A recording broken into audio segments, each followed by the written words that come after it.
Hello, everyone, and welcome to a great event we have going on tonight. I am Nicholas, the digital marketer and a bookseller here at Mysterious Galaxy.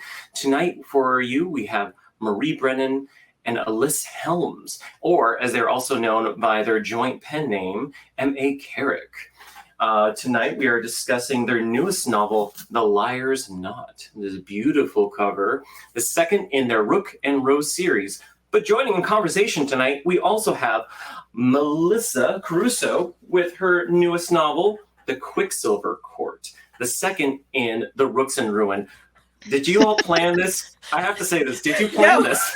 No, but when I realized that was the name of your series, Melissa, I'm like, okay, we got to do a thing. Come on. Absolutely. Perfect mashup.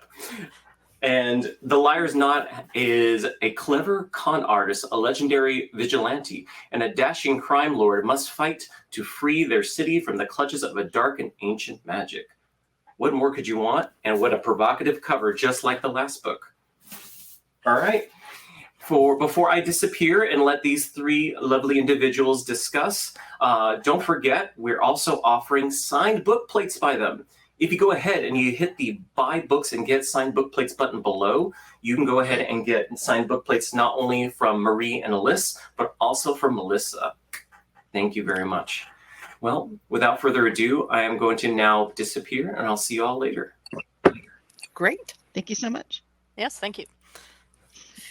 All right. Well, I am super excited to be talking to you because I absolutely loved The Mask of Mirrors, and I just got my copy of The Liar's Knot like 2 days ago. I've not had a chance to start reading it yet, but because I have to finish the book I'm on now first. But I am incredibly excited, and I'm so glad to have the chance to talk to you about it. So let's see. For starters, if you don't mind if I dive right in, the big thing that my biggest question for you, and I'm sure you get asked this one a lot. So there's two of you, but the book really has like a super consistent voice. It doesn't feel at all like it was written by two separate people. You know, sometimes you read a co-authored book and you can kind of tell, you know, there's two different voices and you can tell who wrote which sections, but you totally can't with this one. It just feels smooth as silk. And I am really curious about your process and how you got this tightly narrated, like really just consistent voice, and it feels like it's really got one creative vision, but you're two people. I mean, part of the answer to that is that with a few exceptions, there are some scenes where this isn't quite the case, but pretty much every scene, both of us wrote it. It's not, there are a few instances where one of us would just go and write a scene on our own and then the other one would revise it. But our usual working method involves having a Google Doc open, and we are going our way through that scene. For the third book, we're getting a little bit like bigger in the chunks that we write. We're more likely to write, you know, maybe like 300-400 words and then tag the other person. But especially earlier on, it was a whole lot of, okay, I wrote the response to that bit of dialogue. You write the next bit of dialogue. Oh, wow. Oh, that's wild. Yeah. And I think because you know, this started with just us writing scenes for a role-playing game that I was running together, that even in the beginning, we were writing like for each other to like, you know, excite each other, both as kind of in the story way, but also just in prose. And so we both brought our A game, and like we were writing to be like, oh, Marie's going to really love this line, and oh, Alyc is just going to really get. And so we kind of get this great thing where we get to pick like all the best parts of our writing and leave the kind of like lazy bits behind a little bit. Nice. So I feel like, yeah. And then we also just have a thing where like, because we also do editing passes, like Marie will often do like the first editing pass, and I'll do one. We both touched everything a lot. So even if there was like a thing that I wrote, or, you know, a couple paragraphs of, or she wrote, like there will have been things that we messed around with, their phrasings we changed or things like that. So there's a couple places where, you know, I still know Marie wrote that because I remember reading it and going, oh my God, that was the best description or whatever. But for the most part, it's really hard for even us to remember who wrote what. Yeah, you would need to do some thorough textual archaeology to figure it out. That's really cool. And I was actually, you know, you mentioned the editing process. That was another thing that I wondered about. Like, do you guys sit down and hash out what you're going to do and then work on it, or do you just dive right in and you've just got a hive mind going? Or it depends on which phase of editing it is. The way that it's gone is that as we're writing, I tend to kind of follow along behind where we are, and I'll kind of polish the earlier chapters as we go, often in just sort of okay, let me kind of, clean up some of the rougher bits of prose or the transitions. Sorry, I'm going to be distracted by the kitty. Alyc can attest. Cats are my kryptonite. Just I train of thought goes driving straight off the rails. But I'll be like polishing up the places where the transitions from one thing to another was a little rough, or I mentioned a thing, but then Alyc also mentioned it later in the scene, and that's a better place for it. So I cut the first one. Or stuff where later we go, we probably should have mentioned that sooner. Okay, let me go put that in. And then after the book is done, we each do our own revision pass. It goes to our editor. We get the editorial notes. We'll usually work together on the big stuff where it's like, okay, we need to rewrite this scene to give it a different kind of vibe, or because we changed the plot after it, or our editor has asked us to add a scene, which she has done on occasion. Those we'll do together. But even up through copy edits, it's both of us. The only stage where I hand it off is page proofs, because by the time they've typeset the book, they don't want you to change things. This is just a find any place where, whoops, that should have been italicized and it wasn't, or there's a missing word in that sentence. And I always want to just fix things a little bit more. So I'm like, okay, Alyc, you do it. I need to not touch it anymore. Yeah. And since because I have a background as a technical writer, so I'm like able to just kind of let those things go and just look for the places where this doesn't fit. I can let go. Yeah, whereas I was actually just saying this on our Discord server earlier today.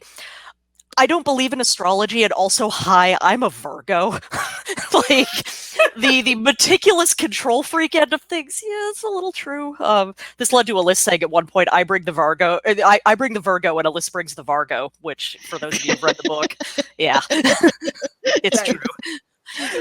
Yeah. And being the Virgo, because you talk about like when we get down to do the writing, we're going back and forth, but even in the planning, because we've kind of got a pretty solid pattern now. We get together once a week and just really hash out like what's coming up and everything like that. But Marie is definitely like the keeper of the spreadsheets and the tracking documents and everything like that. I don't think I could wrest those away from her if I wanted to. And I don't know. Yeah, I don't think you want to. It's too much like your job, your other job. Yeah. Well, and it's the necessity of those things of like spreadsheets and tracking documents is a confluence of two things, I think, which we'll put this to the test probably in some future project. I think it's partly that this is a collaboration.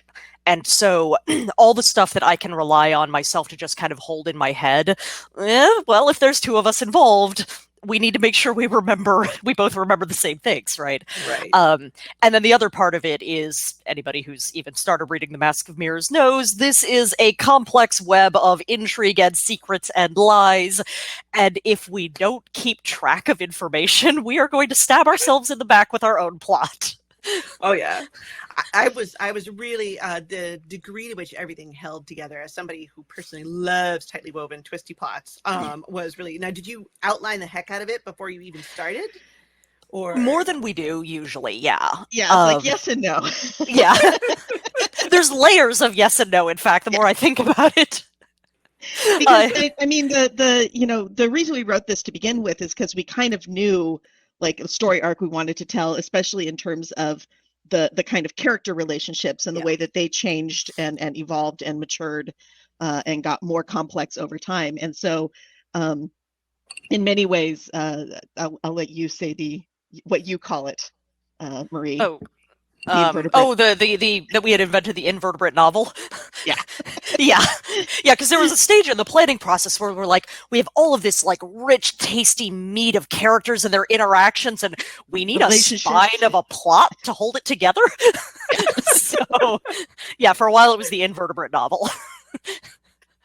Now, I noticed it is like the characters are so fantastic and their relationships are fantastic. And I'm gonna very briefly fangirl about one specific thing that just like one of the reasons I knew I was gonna love The Mask of Mirrors right away from the first pages was when you lead off with a character who isn't really isn't one of the central point of view characters, and I'm not sure how to feel about her yet. And then you just tell me in those first couple pages that she has a dog named Meatball, and I'm like, okay, I love her. I absolutely love her. I'll die for her. Like within the first page, which is key because then you're not sure about your relationship to her because, you know, the main character's kind of in a bit of an antagonistic situation with her. But that setup with where you make us love her right away makes it really clear right off the bat. This is going to be a complicated situation where there are no clear good guys and bad guys, and everybody's relationships are very complicated and they're changing and they have layers to them, which I absolutely love. And that's not really a question. That's more of a comment. Yeah. Well, I'll say, like, Meatball. The name of Meatball is totally credit to Alyc, and actually, both the names. The existence of Meatball was Marie's idea. She's like, about halfway through, she's like, we do a lot of mean things to Denia. We need to give her a dog. Yeah. And more people in fantasy need pets, I tell you. Yeah, they do. They really do. But I do wonder, do you have certain characters who one of you or the other of you is more in charge of, or is that all purely collaborative as well?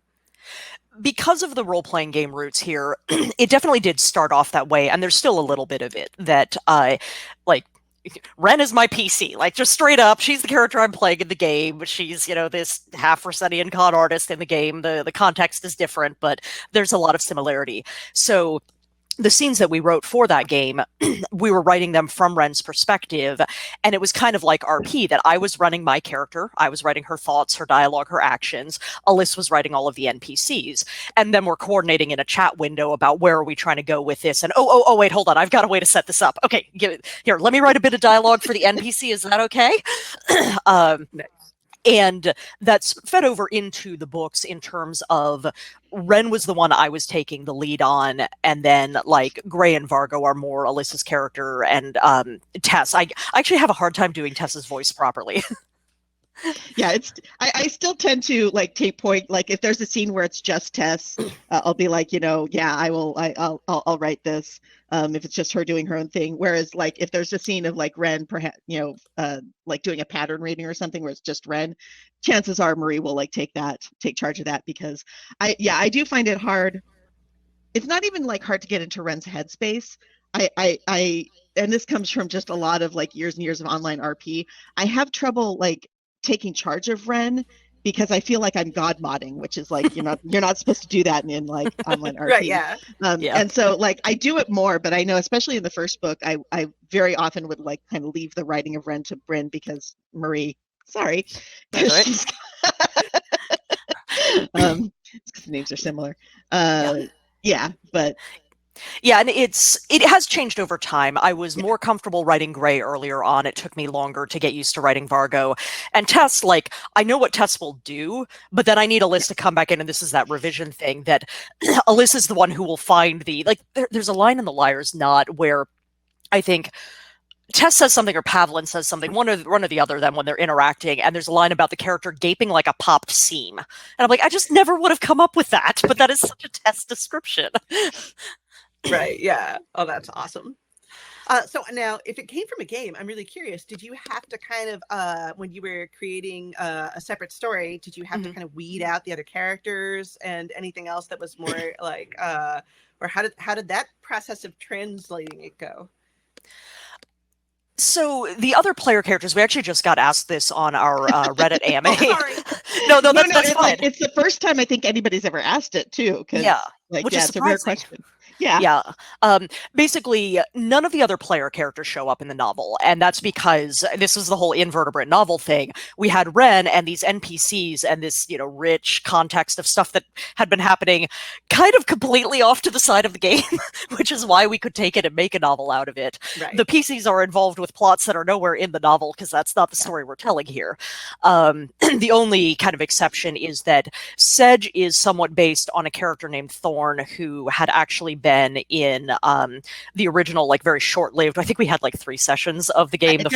Yeah, there were a couple of like pre-sessions that I had individually with players, and then we had the lead-in stuff. Yeah. And that was it. Yeah. Yeah. So we knew that we wanted a character who was going to sort of occupy the same role as Thorn. So we emailed the player. We're like, hey, do you mind if we rename the character and totally rewrite most of what he's doing? But he's kind of sort of based on your PC. Unfortunately, he told us we could. There are a number of NPCs that got brought over, but not the PCs. Yeah. Cool. As a fellow gamer, of course, I'm terribly curious about that aspect of it. Yeah.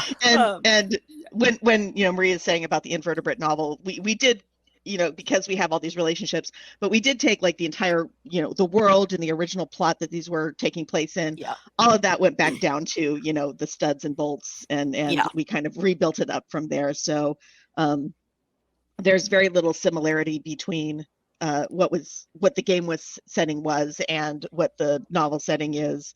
And the plots, in many cases, we were like, okay, we need this kind of emotional impact, or we need this kind of, big set piece beat. But what actually we ended up doing in the novel is very different from whatever version of that existed in the game. Yeah. Yeah, like I can give a concrete example that the Mask of Mirrors, we went into it and we're like, there needs to be a beat that will kind of have a certain effect on Ren. And basically it was the Night of Bells. That was that run of events was something where we said, okay, something that has this effect needs to happen, but it's going to be completely different than what it was in the game. So now how do we build an appropriate event where the characters will be doing the things we need them to do for the later effects that has? Yeah, that fits in this world that we have created, and kind of, That makes. And which you led me beautifully to the next thing I wanted to ask you, actually, which is about the world building. One of the many, many things I love about this series is just that there's this incredibly rich, complex world building, and I love everything about it, but I particularly love like the tarot system, and how it's just woven into the whole story, and it just gives it so much flavor. And I love the fact that you have multiple cultures and multiple magic systems and all of it. But it's not, even though there's clearly a ton of detail there, like I'm sure you must have a terrifying amount of notes on all of it. We have a wiki. I bet it must be like hundreds of pages long, given the amount of detail. But the reader doesn't really get lost, because even though you can feel all that knowledge is there, you're pretty good about restraining yourselves and just giving us what we need for the story, and maybe a little extra for fun. But, within the bounds where we can keep track of it. And I was now you say you rebuilt this whole world together from scratch. Is that like so? What was your world building collaborative process like? So we had an archaeological dig about 20 plus years ago when we were both anthropology and folklore undergrads. So we kind of, our entire friendship is based on this kind of love of like kind of very anthropological style world building, of understanding cultures and how cultures, meet and interact and influence each other and change over time and all this other stuff.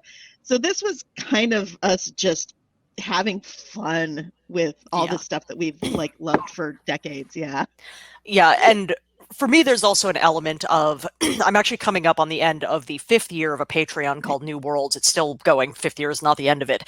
That was me saying, I want to, because I've taught writing and such, but one of the things I keep sticking on is world building, like how to teach it. I wanted to try and write a book about world building, but I couldn't think of how to approach it or organize it.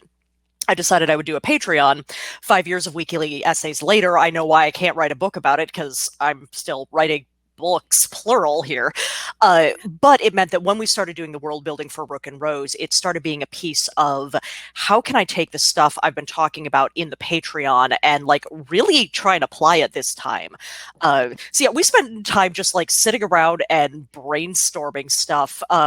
Literally the other day, I was reading Rowena Miller's Torn, and there's a moment where one of the characters calls the seamstress protagonist of that Thimble Thumb, which made my brain pop up the phrase Thimble Nimble, which I just decided is like a Gantlachen folk hero. And so I sent a chat message to Alyss, and we're like, yes, and Thimble Nimble's girlfriend, Elspeth Bugbane, and they're both the brave little tailor kind of figures, kill 7 flies in one blow. And is this ever going to come into the novel? No, but we're sitting here making up folklore about Elspeth Bugbane and Thimble Nimble because that's how our brains work. Yeah. But what you said about the like different cultures and such, that's the one thing that I keep looking at. I'm like, okay, so really we set out to do this, and then we put ourselves in a position where we have to do it twice for everything. What's the clothing like? 2 different answers. What's the food like? 2 different answers. What's the religion like? Sometimes 3 answers for where, the Leganti and... Yeah, I figured that's where you were going. Sorry, I should have let you toss that in. No, I just like holding up the number, the fingers. Well, it was your hand was sort of partway off camera, so I'm like, I think there's probably a 3rd finger there. Yeah. So sometimes it's the what is produced by the intersection of these cultures, because Nadedra's been colonized for like 200 years. So yeah, it wasn't enough to build one world. We kind of had to build several. But it's also fun because we get to do something that is what I like about thinking about culture and world building, which is when a culture approaches their belief system with a particular kind of mindset of this is how things work, and you see that starting to iterate through everything in the culture, and not always neatly and not always consistently and coherently, because again, change over time and meeting other cultures and everything like that. You get into both the consistency and the messiness of culture, which I think we have a lot of fun with. I know the textile metaphors ahoy is yeah, pretty much from the moment that we named the pattern deck, all of a sudden Vrasan was the land of textile metaphors. Like everything with these like threads and knots and weaving and and we tied that back to the river, because the river has this whole kind of the delta weaving through the delta weaving through the landscape and everything like that. And tying the people together. And fashion is like a whole force. It's not just there to be pretty. It's like it has such a plot role. Everything from it being used as a weapon by Ren and a tool to get what she wants, to it being like part of the bartery relationship between Vargo and I'm like, wow. Really between Vargo and Tess, that's the relationship. Or really, No, the OTP here is Tess and Vargo's warehouses. That's the actual pairing. Yeah, no kidding. And things like how Vargo like clearly is using everything he wears has is weaponized. Yeah. One way or the other, Vargo views like his entire self, both what he wears, his body, everything, as a tool to be used. For good and ill. And I mean, the clothing thing, that is how things tend to be in like aristocratic societies, that clothing is how you demonstrate your wealth, your taste, your influence, that like Ren shows up wearing something that everybody goes, oh, that actually looks really cool. They start copying her. Now she's got like cachet in society. So that's something we really wanted to bring to the fore, that it's not just set dressing. It is absolutely part of how the political game gets played. And clothing, because clothing is politics, it's economics, it's class, it's just all of these different things. It's ethnic identity, it's profession, I kind of like push back anytime somebody talks about clothing description as being like kind of ancillary or secondary or not important, because I'm like, when you think about even us, and we just have like mass manufactured stuff, like the way that clothing is so important in identity and everything is just I mean, take the fact that the place. I'm sitting here, wearing this like nice turtleneck and a necklace and everything. Was this what I was wearing an hour ago? No, because I put on my professional costume for this event. I don't want to show up in just like a ratty old shirt or something. That won't look professional. This matters to us. Yeah, absolutely. It's so good. Let's see. I also, what was the next thing I wanted to ask you about?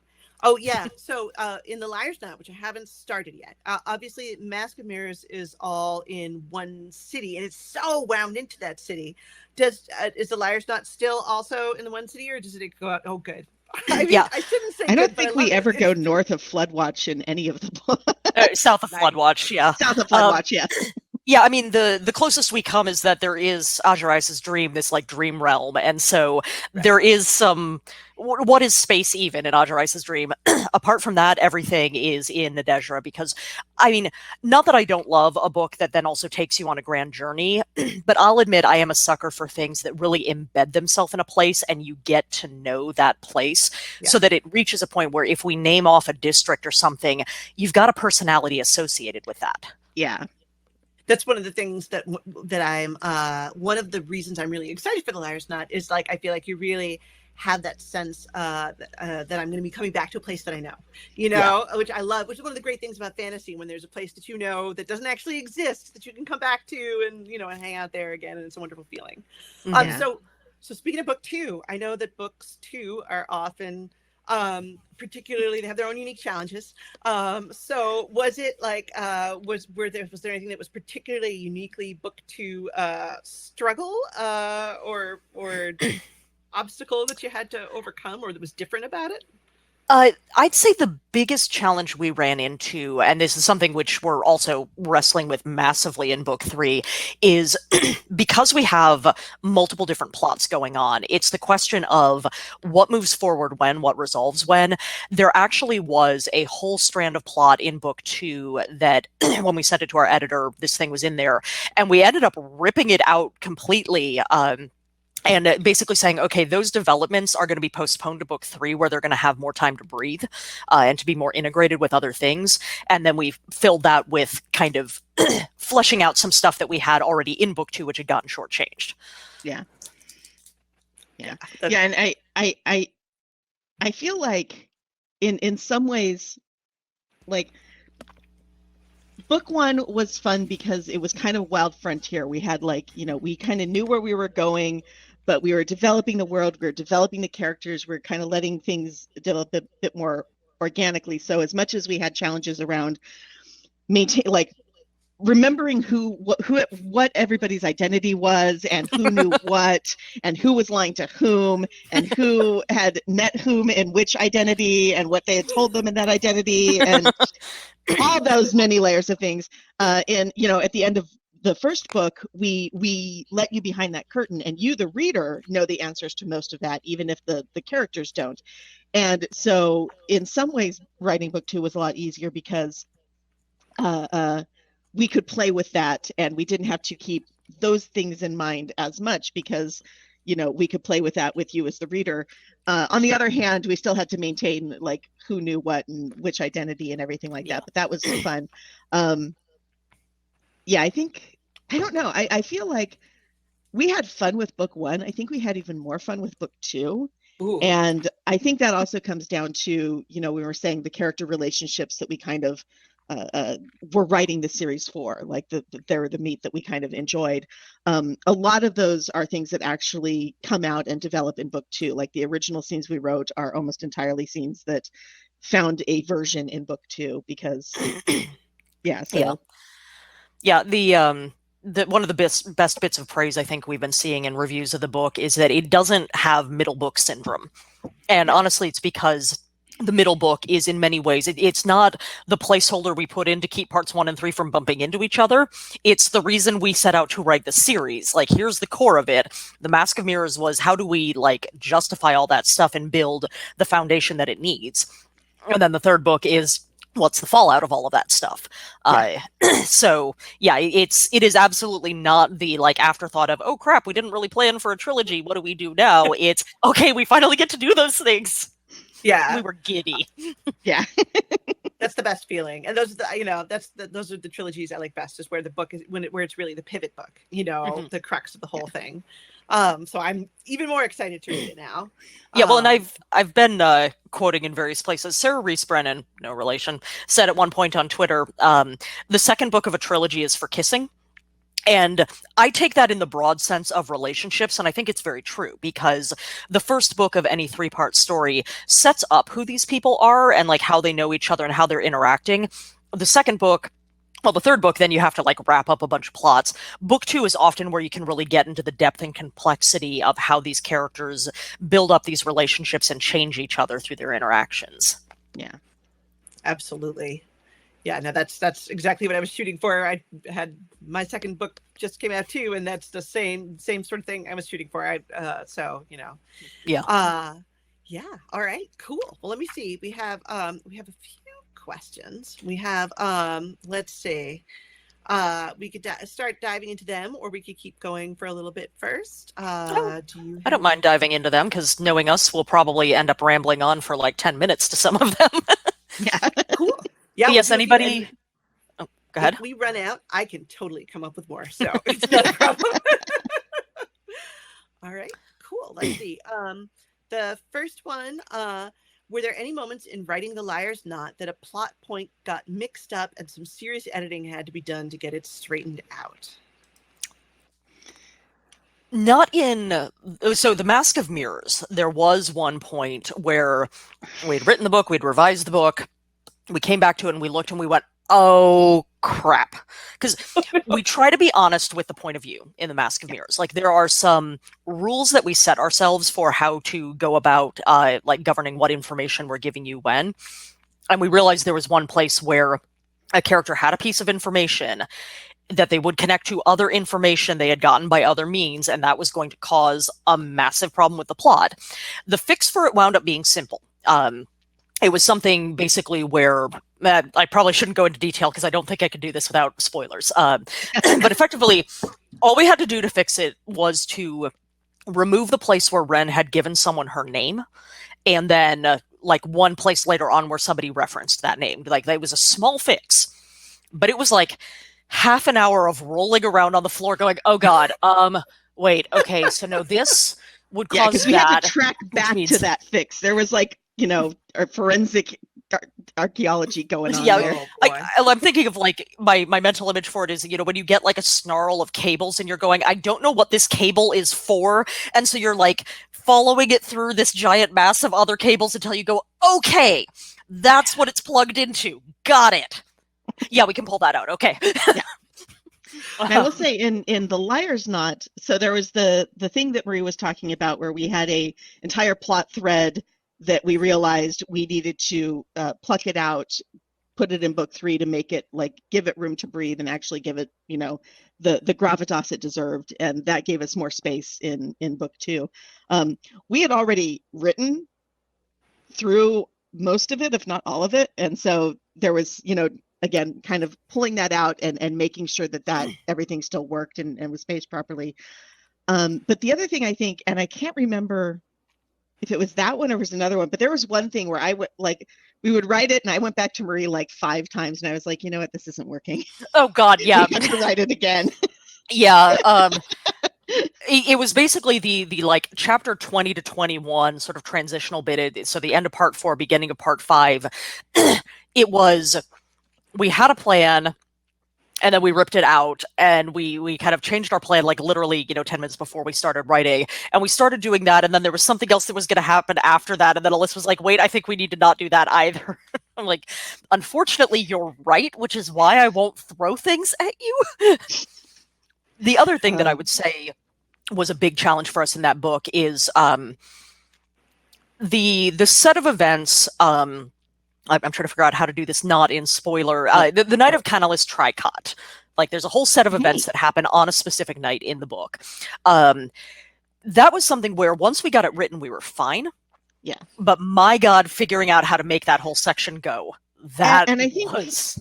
And I think that is the challenge for us was that there were a bunch of character moments that we wanted to do that had a particular plot in the game that would not have worked in this anymore. And so it was us trying to find, how do we hit these emotional moments and these particular, decisions that the characters are making and revelations that are coming out and the reasons for the revelations coming out and what are the new tensions? Like, how do we thread that needle with an entirely new, needle and thread?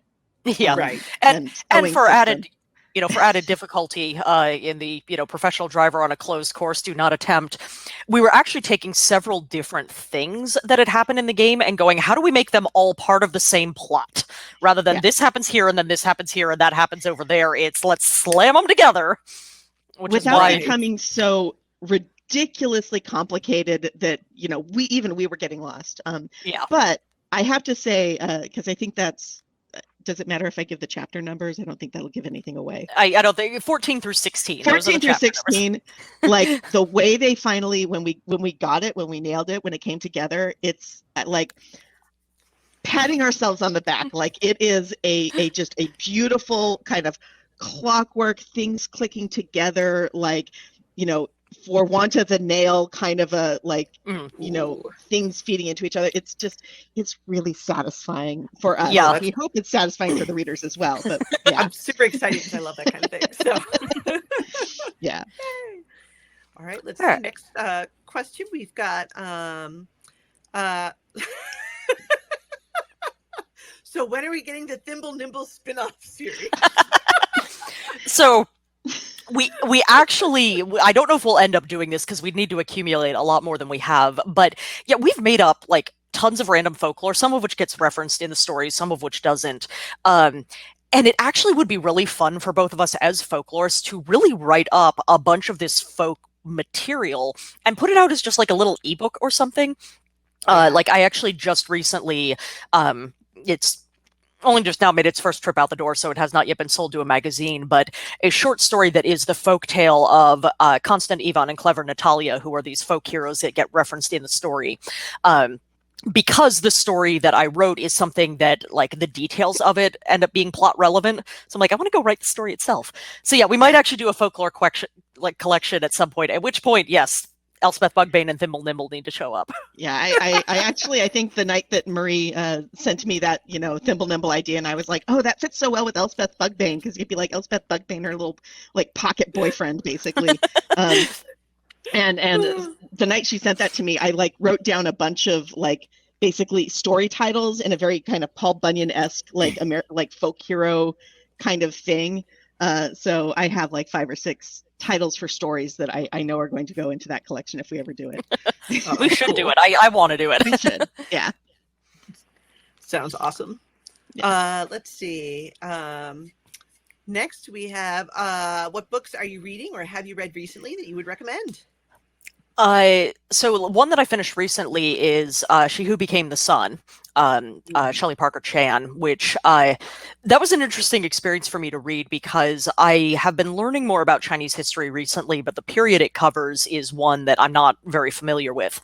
It kind of like falls into the trough between areas I have been reading about. So I'm going along. And at one point I went to look up some detail or another and went, oh, that's who that historical figure is. In a, this would be super obvious if I knew anything about that time period. It's good. It's a kind of harsh book in a lot of ways, and my heart's a little like worried about where some of the story is going to go in the sequel, but it's good. Awesome. And I am actually like waiting for the notification that it's come through on my Kindle. Because the Mo Sheng Tongshu's 3 Danmei novels, which are Grandmaster of Demonic Cultivation, Scumvillain Self-Saving System, and Heaven Official's Blessing are the English translations of the titles, are coming out tonight. Like they're releasing at midnight tonight, or, you know, basically the 14th is the day they come out. And I like the English translations, the official English translations.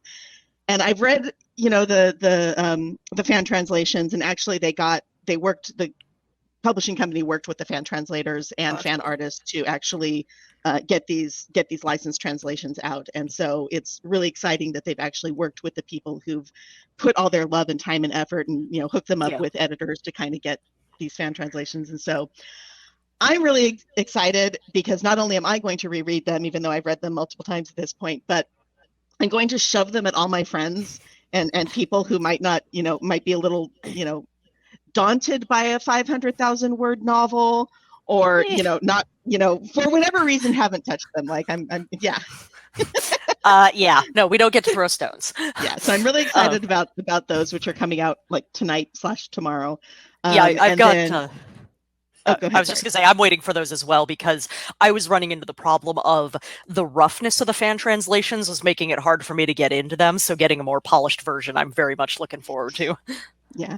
And I've got the ebooks coming through tonight because they won't arrive in time for me to leave for Worldcon. My hard copies won't arrive in time, so Right. I have to have them for when I go. Yeah. Very important. All right, let's see. Next question. Let's see. How did you find each other as writing partners? Your process seems so organic and doesn't seem to be a chore. Did you actively seek each other out, or did you happen upon one another by chance, or some combination of the two? Yeah, well, so Liz touched on this a little earlier. We've known each other since the summer of 2000 when we were both archaeology undergrads working on a dig in Wales and doing some like survey work in Ireland. And we really hit it off like substantially in that dig and kept in touch afterwards. We wound up both going to graduate school at Indiana University in Bloomington. So we got to know each other better there. And then, yeah, we stayed friends, did a lot of gaming together, started writing game fics, started going, this is fun. Maybe we should write a novel together. Because prior to that point, our only collaboration had been an academic paper at ICFA on fan fiction. Yeah. Yeah, we did collaborate once before. But which strangely was like, you sat down at the computer and wrote for a little bit, and I sat down at the computer and wrote for a little bit. So our process hasn't actually changed that much. It's just now we have Google Docs. Yeah, makes it a lot easier. Which actually, I think that's a good segue into one of the other questions here. Down at the bottom. How do you usually? Yeah. How do you usually communicate with each other to coordinate? In person, call, text, Google Doc, a mix? Yeah, yes. All of the above. I think during the drafting process, it's mostly over chat, that we just send each other chat messages. When we're on a roll, our chat is just tag, tag, tag, tag as we send the message, tag to tell somebody, okay, it's your turn to write the next bit. Even when we're in person. Yeah, we just kind of say tag. We will, however, and I think we've done this more recently, if it's something where it's like, okay, no, this is complicated enough that I don't want to type it all into chat, then we'll call each other up. Yeah.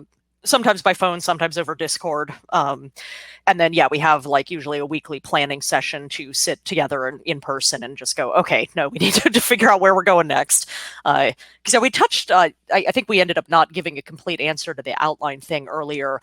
We do outline a lot more for these books than we do for our own individual stuff.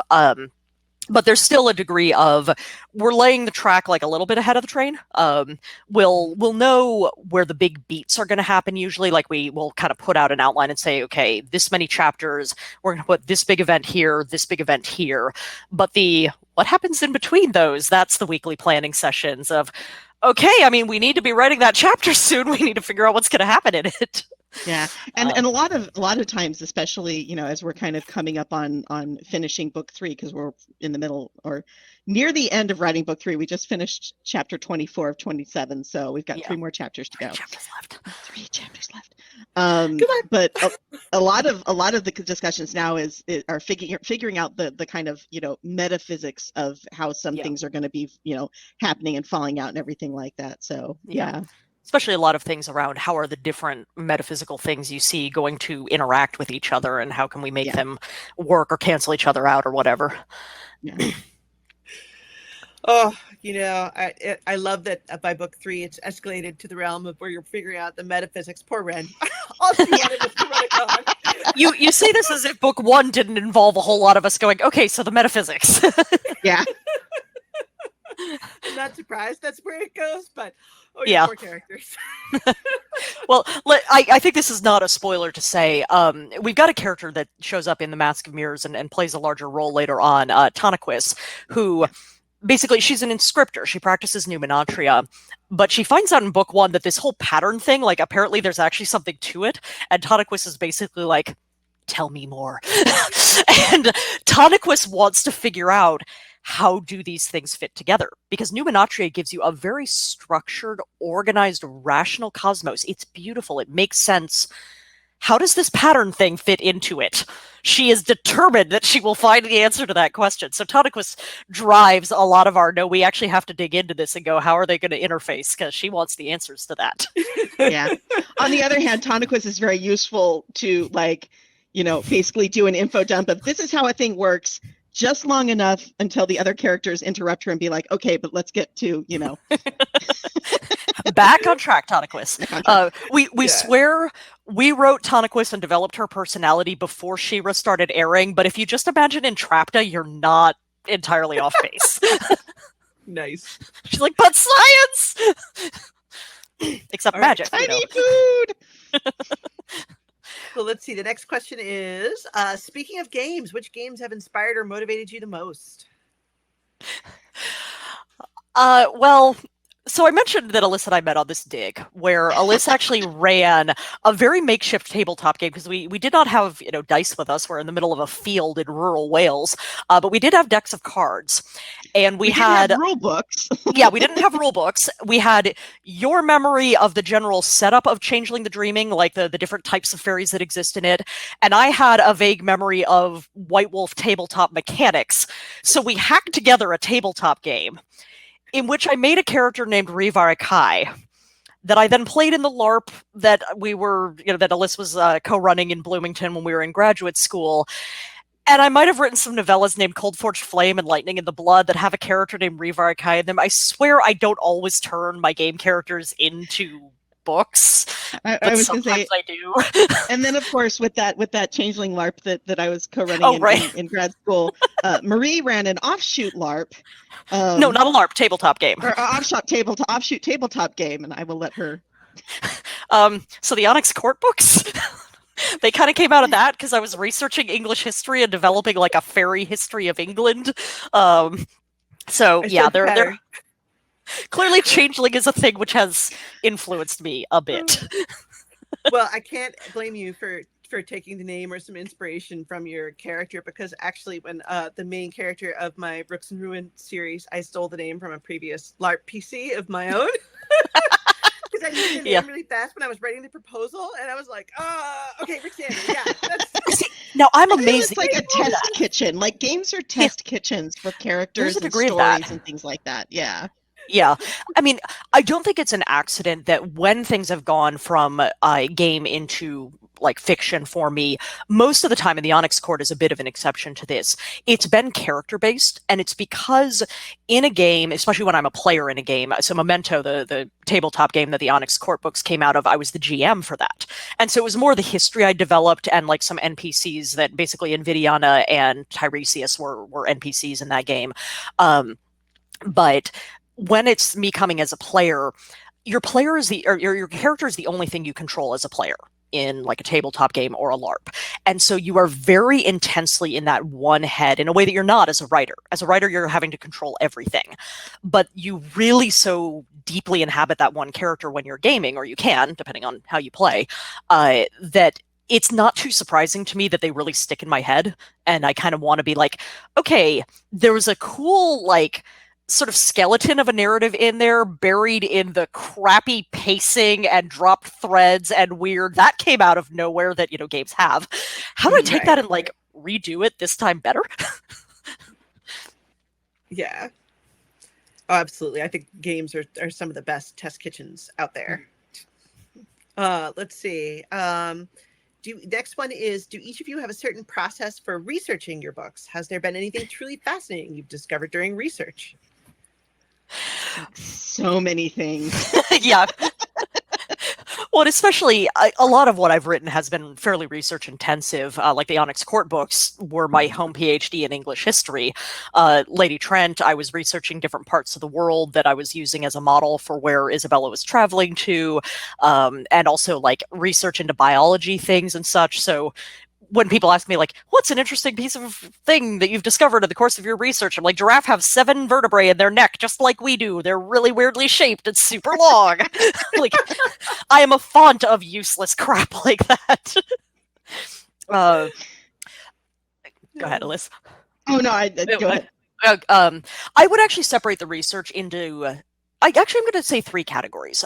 So one of them is the sort of spot research on a technical thing that I'm like, okay, we need to know how printing presses work or whatever, that it's a specific thing that I'm like, I'm writing a scene, this is going to show up, I need to read about it. Or even on a larger plot level, like I read about astronomy for A Star Shall Fall because I needed to know things about comets. Okay. And then some of it is the contextual research. And for me, that's a lot of the broader cultural, historical, all right, Isabella's traveling to sort of of a Polynesian area. Let me read about Polynesian cultures and, how they're shaped and what kinds of foods they eat. And then the third layer, which isn't even research per se, but I came to realize that from the Onyx Court books and then going into the memoirs, I had started to lose doing this and I needed to get it back, is I'm not researching because I need to know this for a story. I am putting things into the compost heap of my brain so that later on more stories will sprout. And that's what I think both of us really got from that anthropology and folklore and archaeology background in school, was you just get exposed to all kinds of time periods and cultures and cool things that you can make stories from. So I've actually made a point recently of re-embracing I'm just going to ricochet all over the place. Like, I'm reading about Tang China and now we're going to put that down and go read about the Inca because I can. And I need that if my brain is going to continue to generate things. Yeah. And I feel like I do, like Marie was saying, spot research for particular things. Like somebody was asking recently about prismatium, which is this kind of magic metal that we have. And we had originally made it and we just kind of like made passing references to it. But then I met a booth vendor at a con who was making anodized aluminum jewelry. And I ended up chatting with her for like an hour about like anodization processes for making these things. And, there's a couple of different ways to do it. And then we were talking about like, that inspired me to think about like counterfeiting, how would you counterfeit this kind of stuff? Oh, nice. And that like spun me off into, looking at other things. Like there's a way you can like basically make bismuth crystals at home that have this like gorgeous pattern and like rainbow sheen and everything like that. And it's actually not toxic much. It's not toxic. Just don't, cook in the pan that you melted the bismuth in. And so, it's like none of that was necessary to a particular thing I was doing at the time. But then, later when Marie and I were talking about some plot stuff in book 2, this idea of like, counterfeit prismatium came up, and I really wanted to do a prismatium counterfeiting ring. And we ended up not doing that, but it ended up kind of being compost for something else that we did. And I feel like that's what a lot of, my just kind of life education reading, going out and experiencing things or reading about things becomes part of that. With the thing with the fashion and clothing, we did a bit of spot research on certain things, and I crafted this whole list of period appropriate technologies and textiles and things that I thought would be realistic for them to have. But a lot of it comes out of like, 2 decades. Now we know you're a vampire. Yeah. You're immortal. We know. of just, doing like stage costuming and historical recreation and stuff like that. It's that kind of, you just build and build and build, and eventually something's going to fall out and be useful. Yeah. I laugh when you occasionally will get people talking about like, oh, fantasy, you don't have to know things. You can just make stuff up. And I'm like, oh my God, let me show you my research library. Yeah. Yeah, exactly. Yeah, I feel like it's a lot of what you say about composting, really, really rings true. Because there's whenever people ask me about research, I feel like I can't always point to, oh, well, I read this book and that led to this thing. It's more like, well, in the process of living my life and traveling and getting a college degree and doing reading on this and that and the other, this all some mushes together, and then I got a thing out of it. And I don't know what that came from. I will toss out for one tidbit a piece of focused research I did for these books quite early on. And now I'm going to blank. I think the title of the book is The Art of Persuasion. It's something like that. It's basically a book written by a guy who analyzed the way that like advertisers and con artists and anybody else whose job is essentially to manipulate your thinking, what are the techniques they use to control that? And this absolutely fed into the things that we have Ren do. Like there's stuff in The Mask of Mirrors where she very subtly mirrors Denaya's body language, like when Denaya leans forward, Ren leans forward, and so on. Like that's something that people will do to help persuade you to listen to what they're saying. Or how do you make something seem scarce or like limited time? How do you make it seem desirable? so other people will think, oh, well, if you want it, I want it. Yeah, we really deployed a lot of that in how Ren works her con. It was fun and also a little creepy, and I feel bad for knowing these things sometimes. All right, that's really awesome. Let's see, and I think that is all of the questions. We technically have 5 minutes left, so I guess maybe in that last 5 minutes, is there anything you want to say about anything you're particularly excited about in The Liar's Knot that's not spoilery? That there's a kitten. Actually, there are 2 cats. There are two very different cats. Very different cats. We love them both.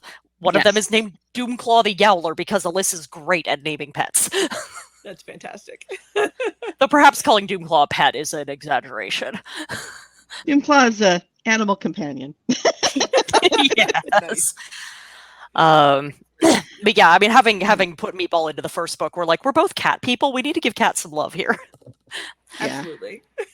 I mean, it's funny because, again, we had a Reddit AMA the other day, and somebody asked, what are your favorite scenes? And I had such a difficult time because I kept cycling through, there's this and there's this. And is it the small character moments, where you get to kind of see, Gray's home life and the kind of, very small emotional things around that? Or is it the great kind of, character moments where a character does a thing or makes an emotional choice that has impact or stands up for themselves, because we've got a couple of those? Or is it the really fun capers, because we have a bunch of those? And it's just really, it's hard to choose. The answer is yes, all of them. Yes, there's so much in this book that I just had so much fun with. So Mary Robinette Kowal's blog has a series. It's like John Scalzi's Big Idea. She's got one called My Favorite Bit, where the authors are supposed to write about what's their favorite bit. And I took point on writing this one. And literally I said, our favorite bit is the book, the second book. It is our favorite bit en masse. I'm not cheating, but it's that thing I said before of the second book has a lot of the core of what we wanted to do. And so, it's just got so many things we were looking forward to that, it's favorite bits all over the place, including the parts where we're being horrible to the characters. Those are always the best parts. Mostly my favorite bit, I'm just tossing a link into the chat there, since we mentioned that we've got this Discord server. Hopefully that link will be good for people. If not, then just email us or tweet at us or something. But you are welcome to come join the discussion. We've got spoiler threads set up for The Liar's Knot, one per part, so that people can talk as they go through the book without running into spoilers from later on. And we've been having some really fun conversations there. Oh, that's great. All right. Well, great. And I think we are about out of time. So it's been really great talking to you, and it's been great talking to you. Had the opportunity. Are you you're going to be at Worldcon, right? You're at DisCon? Yes, I am. Then we will see you there. We will see you there. Yeah. Absolutely. And thank you to Mysterious. Oh, go ahead. Oh, go ahead. I was just thanking you. That's all. Oh, that little thing.